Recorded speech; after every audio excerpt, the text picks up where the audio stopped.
हर हर महादेव। श्रावण मास महात्म्य अध्याय 9 प्रारंभ। शुक्रवार की व्रत कथा। शिव बोले, हे सनत कुमार, अब मैं तुम्हें शुक्रवार की व्रत कथा सुनाता हूँ। ध्यानपूर्वक सुनो, क्योंकि इसके श्रवण मात्र से ही प्राणी मरणोपरांत भवबंधन से मुक्त हो जाता है। पूर्व काल में पांडेय वंश में सुशील नामक एक राजा हुआ। वह रूपवान, बलशाली और 64 कलाओं का ज्ञाता व धनुर्विद्या में निपुण था। उसे पुत्र प्राप्ति के अलावा अन्य किसी प्रकार का दुख नहीं था। उसने पुत्र प्राप्ति के लिए बहुत प्रयत्न किए, परंतु वह सफल न हो सका। उसकी पत्नी का नाम सुकेशी था। वह रूपवती गुणवती थी। वह प्रजा को पुत्रवत प्यार करती थी, परंतु पुत्र के अभाव में वह भी अत्यंत दुखी रहती थी। वह अनजाने में ही अपने पेट पर कपड़ा बांधकर गर्भवती होने का भ्रम पालती रहती थी। उसी काल में उसने अपनी पुरोहितनी को देखा, जो वास्तव में गर्भवती थी। उसने राजा को बतलाया कि वह गर्भवती है। तब राजा ने खुशी खुशी पुंसवन तथा सीमांत्योन्य करवाया। रानी ने तब उस दाई को पटा लिया जिसने पुरोहितनी का प्रसव करवाना था। प्रसव के दिन दाई ने पुरोहितनी की आंखों पर पट्टी बांधकर उसका प्रसव करवाया। पुरोहितनी इस करपट को नहीं जानती थी। उससे उत्पन्न हुए पुत्र को दाई ने नौकरानी की मदद से रानी के पास पहुंचा दिया। उसने जो अपने साथ मांस का पिंड लाई थी, वह पुरोहितनी के पास रखकर उसकी पट्टी खोलकर कहा कि तुम्हें तो यह अरिष्ट हुआ है। उधर उसने राजा को बतलाया कि उसके पुत्र पैदा हुआ है। इस नाटक के बारे में किसी और को पता न चला। दाई का मुंह रानी ने धन देकर बंद कर दिया था। शिव बोले, हे सनत कुमार, अब राजा को जब रानी के कथनानुसार पुत्रोत्पत्ति का समाचार मिला तो वह बड़ा प्रसन्न हुआ। पहले उसने जातकर्म करवाया, तदंतर ब्राह्मणों को भांति भांति के दान दिए। बंदियों को कारागार से मुक्त कर दिया गया। नामकरण संस्कार विशाल रूप में करवाया। राजा ने राजकुमार का नाम प्रियवत रखा। उधर पुरोहितनी ने शुक्रवार के दिन श्रावण मास में जीवंतिका का पूजन करवाया। उसने दीवार पर जीवंतिका की मूर्ति बनवाई, पुष्पों आदि से उसकी पूजा की और 5 दीप जलाकर गेहूं के आटे का दीप बनाकर प्रज्वलित किया और गेहूं के आटे को देसी घी में पकाकर भोजन करती और भगवान शिव से प्रार्थना करती कि हे महादेव, मेरा पुत्र जहाँ कहीं भी हो उसकी रक्षा करना, क्योंकि वह जानती थी कि दाई ने उससे छल किया है। कथा के पश्चात वह प्रभु को नमन करती। बहुत दिनों तक वैसा करती रही।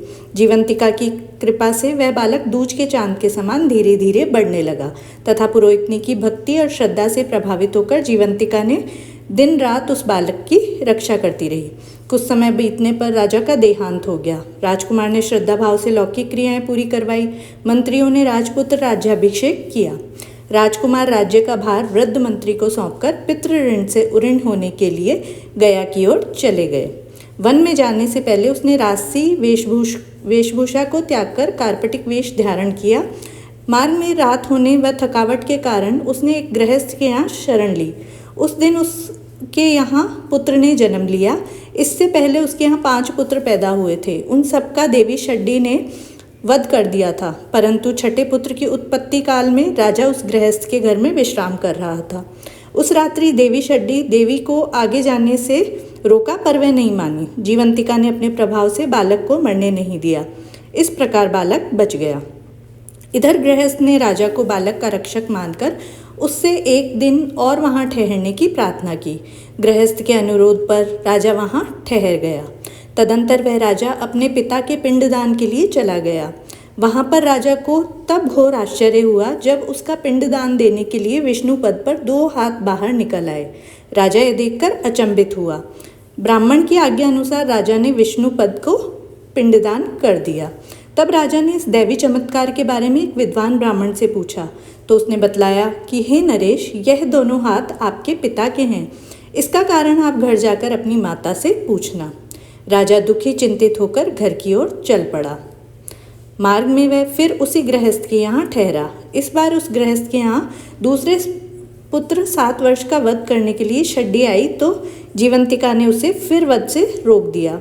जब षष्ठी देवी ने जीवंतिका से पूछा कि हे जीवंतिका, तू क्यों इस गृहस्थ के पुत्रों को बचा रही है? तेरा क्या प्रयोजन है? इसकी माँ कौन सा व्रत करती है जो तू इसकी रक्षा कर रही है? राजा नींद का बहाना कर उन दोनों का वार्तालाप सुन रहा था।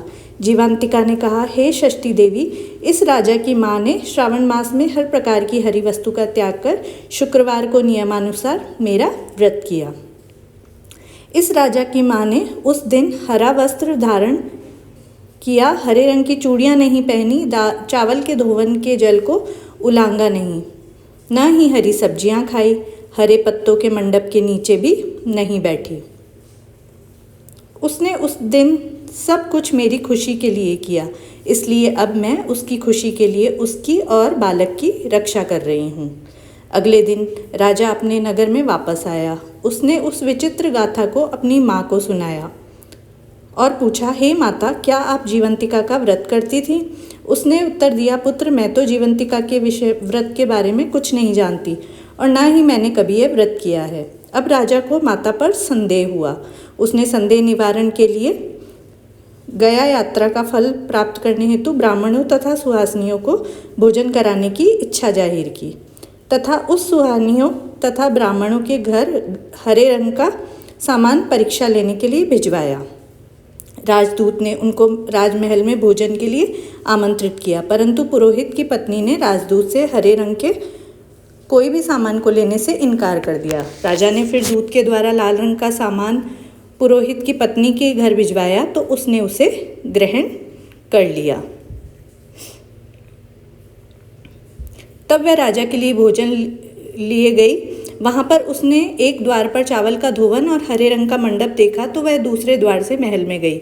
यह देखकर राजा ने पुरोहितनी से इसका कारण पूछा तो वह बोली कि अपने पुत्र की रक्षा हेतु शुक्रवार का व्रत करती है। राजा, जो कि वास्तव में पुरोहितिन का पुत्र ही था, को देखकर उसकी छातियों से दूध की धारा बहने लगी।